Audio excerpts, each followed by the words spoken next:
Bhaskar's area ఛానల్కు స్వాగతం. చదువులకు నెలవైనటువంటి పాఠశాలలకు విద్యుత్ అనేది ఎంత అవసరమో మనందరికి కూడా తెలిసిందే. మరి అటువంటి పాఠశాలల్లో విద్యుత్ అవసరాలని తీర్చడానికి ప్రభుత్వం సౌర పలకలు ఉపయోగించబోతోంది.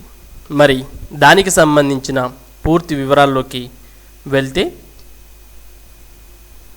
చదువులకు సౌర దీపం. ప్రభుత్వ పాఠశాలల్లో విద్యుత్పత్తి తొలి దశలో 100 చోట్ల ఏర్పాటు, ఇకపై కష్టాలకు మంగళం. నెట్ క్యాప్ ఆధ్వర్యంలో అమలు. విద్యాలయాల్లో చిమ్మ చీకట్లు తొలగిపోనున్నాయి. సౌర విద్యుత్ కాంతులు విరజిమ్మనున్నాయి. కోతలతో సంబంధం లేకుండా కొరత సమస్యలు తలెత్తకుండా ప్రభుత్వ పాఠశాలల్లో సొంతంగా విద్యుత్ ఉత్పత్తి చేసే దిశగా రాష్ట్ర ప్రభుత్వం అడుగులు వేస్తోంది. పాఠశాల పైకప్పే వేదికగా నెట్ క్యాప్ ఆధ్వర్యంలో 13 జిల్లాలకు సంబంధించిన 1300 పాఠశాలను ఇందుకోసం ఎంపిక చేశారు. అంటే ప్రతి జిల్లాలో కూడా 100 పాఠశాలలను ఎంపిక చేయడం జరిగింది. నెట్ క్యాప్ సౌర విద్యుత్ ఉత్పత్తి దిశగా కార్యాచరణ రూపొందిస్తోంది. ఎంపిక చేసిన పాఠశాలల్లో విద్యార్థుల సంఖ్యను బట్టి 1,50,000 నుంచి 4 లక్షల వరకు వెచ్చించేందుకు సమాయత్తమవుతున్నారు. ఆర్ఎంఎస్ ఖాతాలు ప్రధానోపాధ్యాయుల పర్యవేక్షణలో నిర్వహించే అవకాశాలు ఎక్కువగా ఉన్నాయి. ప్రభుత్వం విద్యా సంస్థను బలోపేతం చేసే దిశగా ఏళ్ల తరబడి కృషి చేస్తోంది. ప్రైవేట్ పాఠశాలలకు దీటుగా ప్రభుత్వ పాఠశాలలు నిలిపేందుకు, బోధన అందించేందుకు ప్రయత్నిస్తోంది. అయినా సర్కారీ బడుల్లో సౌకర్యాలు మెరుగుపడడం లేదనేది సుస్పష్టం. ఈ పరిస్థితిలో ఎక్కడికక్కడ ఉన్న నిధులను వినియోగించుకుంటూ అభివృద్ధికి బాటలు వేసే దిశగా ప్రభుత్వం అడుగులు వేస్తోంది. గ్రిడ్కు అనుసంధానం.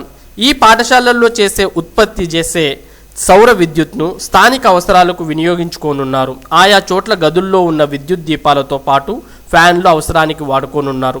ఒకవేళ ఎక్కువ స్థలం కలిగి ఉండి అవసరానికి మించి ఉత్పత్తి అయ్యే క్రమంలో దాన్ని ప్రత్యేక లైన్ వ్యవస్థ ద్వారా గ్రిడ్కు అనుసంధానించేలా చర్యలు తీసుకుంటున్నారు. తద్వారా ప్రభుత్వ బడుల్లో కరెంటు ఛార్జీలు తగ్గించాలన్నది ప్రభుత్వ యోచన.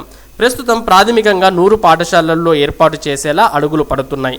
చాలా పాఠశాలలకు విద్యుత్ పలకలు ఏర్పాటు చేసేందుకు సరైన భవనాలు, పైకప్పులు లేని పరిస్థితి. అందుకే ప్రస్తుతం భవనాలు సక్రమంగా ఉన్న పాఠశాలల్లో సౌర విద్యుత్ పైకప్పు నిర్వహించేందుకు సమాయత్తమవుతున్నారు.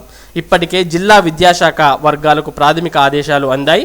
ఆ మేరకు ఏ పాఠశాలల్లో ఏర్పాటు చేస్తే బాగుంటుందనే అంశంపై లోతైన అధ్యయనం జరుగుతోంది.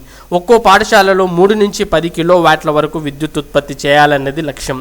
మొదట 100 పాఠశాలల్లో ఏర్పాటు చేసిన పలకలను పరిశీలిస్తారు. ఫలితాల ఆధారంగా మరికొన్ని పాఠశాలలకు విస్తరించే అవకాశం ఉంది. త్వరలోనే దీనికి సంబంధించిన స్పష్టమైన మార్గదర్శకాలు వెలువడే అవకాశం ఉంది.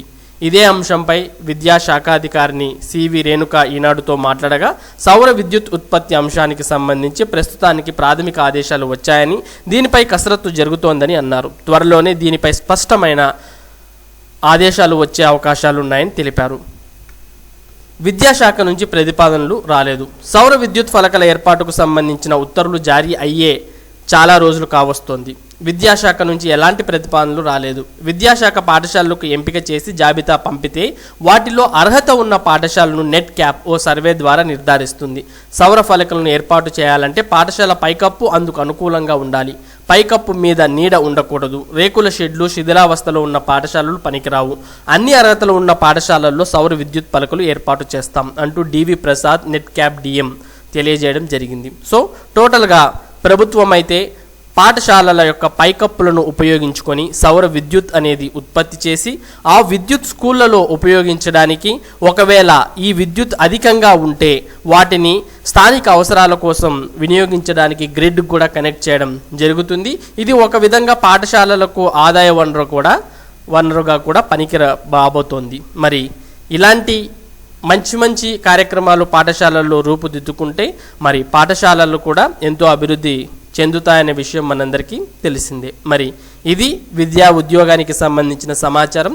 మరి ఇలాంటి సమాచారాన్ని భాస్కర్స్ ఏరియా అనునిత్యం మీకు అందించడం జరుగుతుంది. మరి ఈ సమాచారం మీరు ఎప్పటికప్పుడు పొందాలి అంటే మన భాస్కర్స్ ఏరియా ఛానల్కు సబ్స్క్రైబ్ అవ్వండి. Thank you for watching this video.